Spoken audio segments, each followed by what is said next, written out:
ஸ்பிளின்ஸ் இந்த வார்த்தையை நம்ம கேள்விப்பட்டிருப்போம்.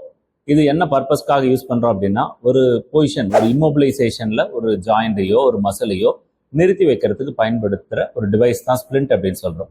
ஸ்பிளிண்ட் வந்து நிறைய வலி சம்மந்தப்பட்ட பிரச்சனைகள் யூஸ் பண்ணலாம், ஸ்ட்ரோக்கில் யூஸ் பண்ணலாம், நரம்பியல் பாதிப்பு நிறைய தொந்தரவுகளில் யூஸ் பண்ணலாம். பட் அதில் ஸ்ட்ரோக்கில் வந்து ஸ்பிளிண்ட் யூஸ் பண்ணுறதை பற்றி நான் இன்னைக்கு சொல்கிறேன்.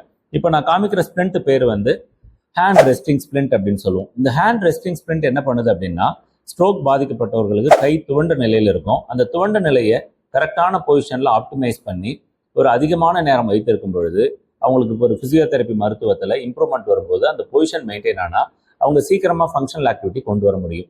ஸோ இந்த மாதிரி ஒரு டிவைஸ் உங்களுக்கு வேணும் அப்படின்னா தகுந்த ஃபிசியோதெரப்பி மருத்துவரை அணுகுங்கள். அவங்க உங்களுக்கு நல்ல கரெக்டான சைஸில் ஃபிட்டாக கொடுப்பாங்க. அதை யூஸ் பண்ணிங்க அப்படின்னா உங்களோட ஹேண்ட் ஃபங்க்ஷன் சீக்கிரமாக சரியாகிறதுக்கான வாய்ப்புகள் இருக்குது. நன்றி, வணக்கம்.